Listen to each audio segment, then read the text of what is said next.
I think everyone out there enjoys hearing stories of personal interactions from people and judging them for themselves to decide who is and isn't the good guy. And that's what we're going to be doing today as we look through r/Am I the Butthole? Am I the butthole for finding out my brother's stepdaughter is on OnlyFans? At Thanksgiving dinner, my sister-in-law was bragging about how much money her daughter makes as a gaming streamer, saying she makes almost $300,000 a year. She even showed me a picture of a new car her daughter just bought, and the license plate was clearly her username, so I looked it up and showed her the daughter's Twitch account the same moment. She was really surprised I was able to find it and said she had never seen it before and she didn't know anything about online streaming stuff. Since I am a gamer too, I was very intrigued since that is a lot of money. I checked her Instagram account under the same username later the next day because her Twitch follows were very low for the money she claimed she was making. I suspected something else was going on, so I was curious. On her Instagram profile, I saw photos of her in her apartment, a link to her OnlyFans account, and her Venmo, with her real name attached. It seemed obvious to me that this is probably where her money was coming from, and I became concerned about the safety risks of having so much personal information so easily accessible online. I thought it was important to bring this to my brother and his wife's attention, because if she is making that much money, then it's possible someone might take too strong of an interest and she could have a potential stalker situation on her hands. When I brought it up, my brother's wife immediately became defensive and accused me of crossing a boundary just for looking at her daughter's public Instagram. She claimed I ruined their family day after Thanksgiving, and she even escalated things by claiming I had some kind of perverse interest in her daughter, which I found both absurd and inappropriate. I didn't look any further, other than noticing the pictures of her apartment and all the links to her OnlyFans and Venmo. My brother, instead of calming things down, sided with her and said I crossed a line by even looking up her Instagram profile. I tried explaining that my intention was purely to alert them to a potential safety issue, something I thought they would appreciate, but the whole situation blew up. They turned the focus onto me, blaming me for overstepping boundaries for even looking at the public Instagram account, and rather than addressing the actual concern about their daughter's public presence and the risks it poses, they blamed me for ruining everything. I felt so bad for the stepdaughter, as the explosive way that my sister-in-law responded makes me think she went crazy on her too. I imagined that she would have the heart-to-heart with her and ask her if she felt safe doing this, or something along those lines. Just as a preface, I'd like to point out that there is an edit in this where she lets us know that the OP is a female and not a male, if that sways anyone's judgment on whether or not they're the butthole. I don't think it's a butthole move to use publicly accessible information and alert the parents to what their daughter is doing online. I think the butthole move is responding the way they did. There wasn't really any need for their reaction. Maybe they were just embarrassed or something. Maybe embarrassed that they didn't know what was going on in their stepdaughter's life. I think being the uncle signing up to it is definitely a butthole move, but just finding out that it exists isn't a butthole move, and they probably should learn about online safety themselves and maybe talk to their stepdaughter about it. Am I the butthole for yelling at my sister for putting her phone on Do Not Disturb and leaving her first grader at school without picking him up? Today at 4 p.m., my nephew's elementary school called me. He's 7 years old and in first grade. He had been left at school for about 40 minutes after dismissal, and the office said they couldn't reach anyone on his emergency contact list. They asked if I could get in touch with his parents, my sister and her husband. I tried calling both of them, but their phones were on Do Not Disturb.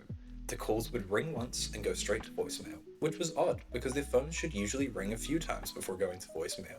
Since neither of them was reachable, I got concerned and decided to go pick up my nephew myself. While I was on my way, I kept trying to call my sister.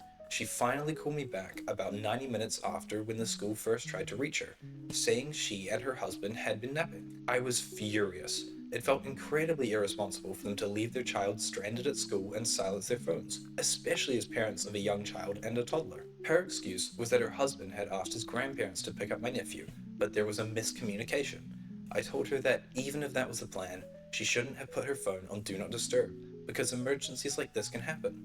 Her response shocked me. She said she likes putting her phone on Do Not Disturb during naps, and if I was going to react this way, she would remove me from my nephew's emergency contact list. She also added that I was the last contact on the list because her in-laws, the grandparents, were listed first. She then accused me of overreacting, saying that normal people wouldn't get angry about something like this. She even mentioned that she's made a lot of new friends this year and now understands how normal people act. I found this insulting because I was the only one responsible enough to answer the school's call and make sure her child was safe. She continued justifying herself, saying it's normal for people to not answer their phones if they're busy, at work, or in meetings. She insisted that having her phone on Do Not Disturb was necessary because she naps with her toddler and needs complete silence. By the end of the conversation, she tried to make me feel like I was in the wrong for being upset. She said I had a right to be concerned, but no right to be angry or yell at her. She then added that she doesn't like spending time with family because there's always an argument when she talks to us. This left me completely baffled. Instead of showing any gratitude for my help, she threw backhanded insults at me, even though I was the one who ensured her child's safety. Her reaction made me question whether I was wrong to be upset, but I still feel her behavior was irresponsible and ungrateful. I think it is pretty irresponsible to be putting that phone on silent, especially as like a parent slash mother to young children. You never know what could go wrong, and you should always be accessible just so that you can pick them up if anything does go wrong. I don't use Do Not Disturb much, but I'm pretty sure there's a way that you can allow certain people to call through Do Not Disturbs. And if that's the case, then go ahead, put that Do Not Disturb on when you're trying to work or nap, but have those emergency calls that can come through so that if you are waking up, you're waking up for a good reason. They should definitely be way more grateful, and leaving in first grade at school is not okay. I take it you were on the emergency contact list, which is why you were able to pick up the kid in the end. But even if you are the responsible person, I wouldn't try picking up the kid if they do take you off the emergency contact list. I think it's a big safety issue. If people start trying to pick up kids from school if they're not on the emergency list, you never know who could be coming. I remember when I was a kid, my dad trying to pick up my sister who had a different dad.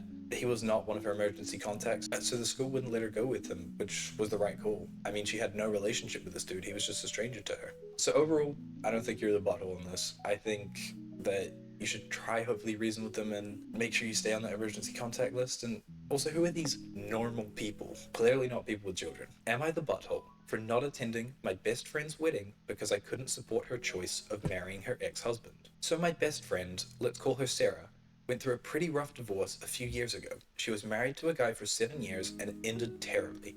They were separated for a while, but just recently they decided to get back together. Now she's planning to marry him again, and she invited me to the wedding. I know Sarah's decision to reconcile is her choice, but I can't shake off the bad memories of how he treated her. It feels like a huge step backwards, and I just don't feel comfortable supporting this. I've told her I won't attend the wedding, and now she's really hurt, saying I'm not supporting her and our friendship might be on the line. I do think it's always good to stand up and also try and set your friends on the right path if you think they're straying from it. It is totally their choice in the end, but I hope they're not about to isolate themselves from trying to get back with a toxic partner. These people can change. I don't know what happened previously, but people can change. It just takes a lot of effort to change for the better, and it doesn't take much effort to change for the worse. I think also it's one of those things that if you only tell your friend when things are going bad in a relationship, then the relationship may seem worse than it actually is. She's the only one that really knows the full extent of the relationship, which is why you should always be careful that if you want to rant to people to try get their opinions, make sure you're also telling them good things about your partner when those things happen, especially if you want to stay with that partner and you want this friend not to think that they suck, or else just have an outside confidant like a therapist or something who will tell you, like, who knows like humans and who knows behavior and can figure out when stuff is going right or wrong, because as humans and friends we're not too objective, and so if you want to get that outside, maybe try an impartial third party like that. Am I the butthole for refusing to make Starbucks drinks for my family on Thanksgiving? I, 28F, worked at Starbucks for a little over 2 years, and ever since then my family has loved asking me to recreate their favorite drinks at home. I don't mind doing it once in a while, but it's not exactly my favorite thing, especially because I don't have all the equipment or supplies that Starbucks has. This Thanksgiving, my mum hosted a dinner and invited a bunch of extended family. After we finished eating, she casually announced, "Okay everyone, Blorb will be making Starbucks drinks for dessert." I was totally blindsided. Apparently she had bought a bunch of syrups, whipped cream, and even a little espresso machine just for this. When I said I didn't really feel like making drinks for 15 plus people, my mum got super annoyed and said, "It's not that hard for you. You used to do this all the time at work." A few of my cousins started chiming in too, saying it would be fun and that they'd help. But I didn't come to Thanksgiving to play barista for the whole family, so I stood my ground. Now my mum is upset, saying I embarrassed her after she went out of her way to buy all the supplies. Some of my family thinks I was being selfish and that it wouldn't have taken that long, but I just wanted to enjoy the holiday, not work for it. I don't think your family really understands what it would have entailed to make all those drinks for everyone. In my experience with Starbucks, like there's 2-3 people working on those drinks, and they still take about 5 to 10 minutes to get made. And so imagine one experienced person trying to make it for 15 plus people. I mean, half of your guests would be leaving by the time you finished. I think it's something you definitely could do. If your mom had talked to you about it when she was getting supplies and she's like, hey, is this something you'd be keen to do for everyone, and it could make the experience really nice? And then beforehand and it's not thrown on you. But I think your mom in this case is the butthole for just throwing at you after dinner that you're making 15 plus drinks. I used to be a bartender, and so I used to offer my services sometimes and have drinks with friends at dinner and stuff, and I would make cocktails for everyone. But that was always my choice. And sure, they would buy the supplies. That was kind of my way of the payment for it. But like I knew beforehand it was my choice. No one just suddenly went, oh, and by the way, Jonathan's making cocktails for everyone. Am I the butthole for telling my niece I don't want her boyfriend in the house I gave her? I, 30F, moved out of my hometown and let my niece, 20F, live in my house. She just had a baby and they needed the space, and the house was just sitting there because I haven't gotten sold yet. She's currently not working because she just had a baby, but her boyfriend is. The boyfriend had been telling her that he's handling the bills, but he has been lying and their lights just got turned off. Turns out he never switched the bills into their name from mine, but has just been telling everyone he did. At this point, I know it was foolish to never check and be sure it was switched, but at the time, I took him at his word. I can pay the bill, it's not an issue. The issue is the lack of responsibility and the lies. I no longer trust this person, and regardless of if my niece stays with him or not, I don't want him in my house any longer. This is not a tenant-landlord situation. They don't pay me rent, they are just supposed to pay the bills that they incur each month. My niece was unaware because he was lying to her as well. She was just as blindsided by this as I was. I'm willing to let my niece stay there, granted she gets a job and pays the bills. Am I the butthole for wanting to kick him out? This is a really tough situation. I'm not sure that there's one overall butthole in this situation. Obviously, he's being the butthole, not paying the bills like he is supposed to, and telling everyone that he is. And so I think you have every right not to want him in there. But I think, even though they're not paying, I think this would technically be considered a landlord situation. If he really wanted to, he could claim some sort of like tenant's rights. I think it would be really important to get them to sign a contract, even though it is for free. And even though it is family, you never know when things are going to happen like this. I think on your part, we don't know exactly how long it's been since your niece has had the kid, but trying to get her back into work so early could be seen as a butthole move, especially when the boyfriend's not allowed in the house, so who's there to take care of the baby? But I do understand your position, and I think this is a lot of nuance and requires someone like a lawyer, and not me.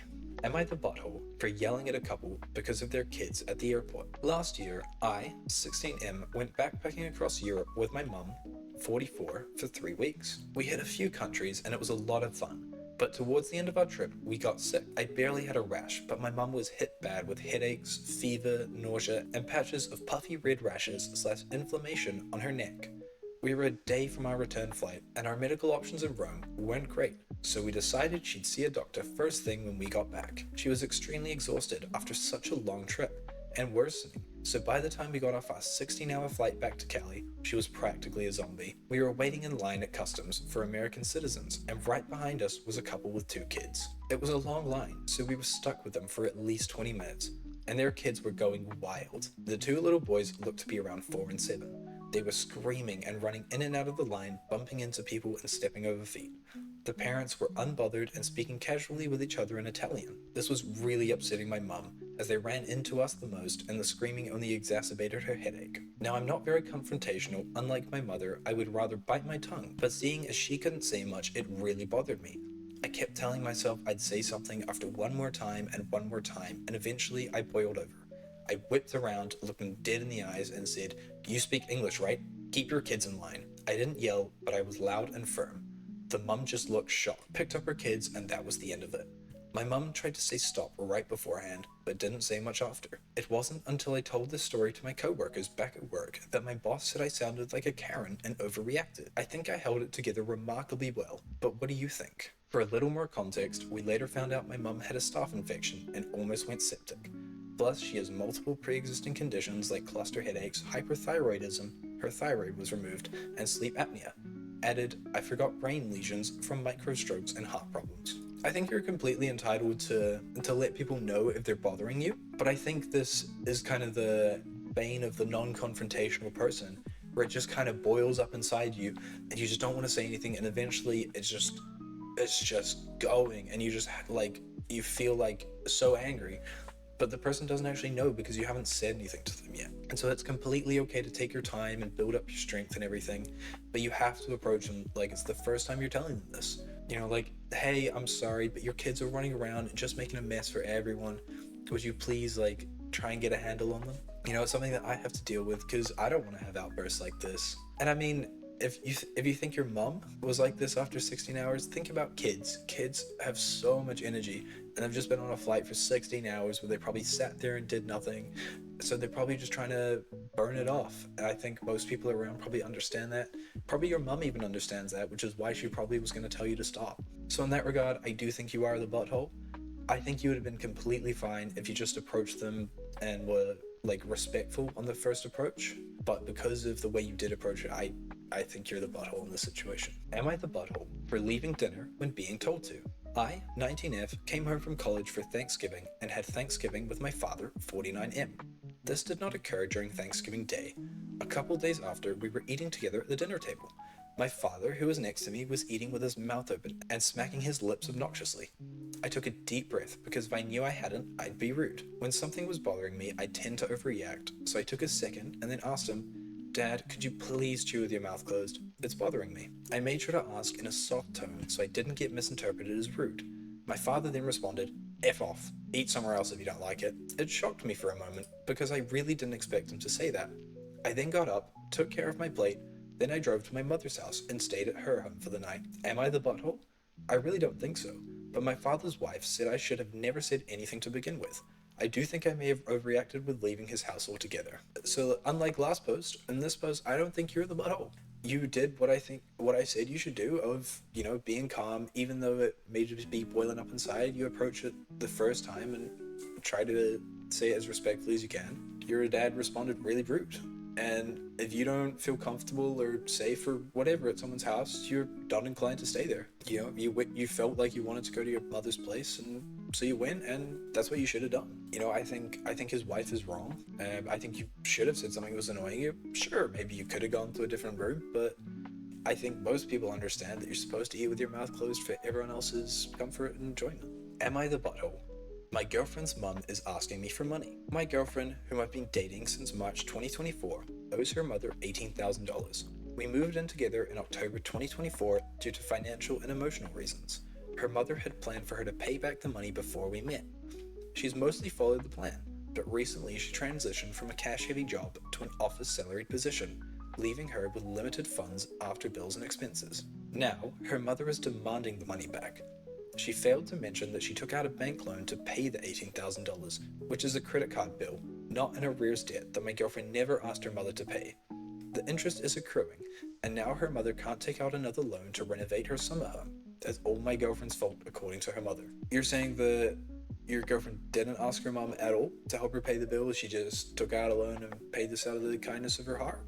Is that where we're getting at? Her mother is also notorious for poor financial management, racking up significant debt and taking international vacations. She's been to Europe and Hawaii in the past 8 months, without regard for the consequences. She then uses anyone in her circle to drag her out or bullies her way into people's pockets. For example, she took savings for her 2 children's college fund, shared with her ex-husband for cosmetic surgeries. She also took her children's part-time job, after-school paychecks when they were in high school, promising to pay them back, but never did. The list goes on, and I feel like I only know a fraction of it. Where do I come in? My parents are large land developers and ranchers. We recently sold a significant portion of our land for a substantial profit, which I shared with my parents. I have a good job earning over $150,000 per year with less than $2,000 in fixed expenses per month. I've invested this extra money in trusts and investments to grow it for my future and my family. My girlfriend is aware of this money and has never asked for a dime. She understands its life-changing nature and wants to make her own way in life, not rely on me for financial support, and see that money provide us with an amazing future together. Back to my girlfriend's mother. She's been messaging us, making fun of my character and saying things like, I don't understand how he can let his girlfriend live in poverty while he has money, or why wouldn't he pay your debts? Her ex-husband, her father, has said she's trying to get boyfriend's money. She's taking jabs at him to see if he'll give in because she's desperate, and it's disgusting. I'm asking for, am I the butthole for refusing to pay my girlfriend's debt to her loan shark of a mother who has now uninvited us from Christmas because her daughter's boyfriend won't give her $18,000? I mean, I think we're kind of swayed to the answer here. You've kind of spent most of this time talking about how much of a butthole this person is. That's not to say that what they're doing isn't a butthole move. You know, if they really have set out a schedule and your girlfriend was sticking to it, then there shouldn't be any reason for her mother to change the time of the schedule and make it harder on everyone. I'm not sure what kind of job has suddenly made it that your girlfriend's unable to pay back her mom. Maybe something like you went from a server where you earn tips and that, so you have a lot of cash and maybe earning a little bit more money, to like an entry-level office job where you're earning just like the basic amount, and maybe that's what you mean, where they don't have as much income, or you say cash, to pay back their mother. I think you've kind of spelled it out for everyone. You haven't really asked for an opinion, you just kind of told everyone that they're the butthole. Alright, well I think that's enough judging the buttholes out here for one day. Make sure to like the video, watch another one, subscribe, do all that cool stuff, and I'll see you in another one.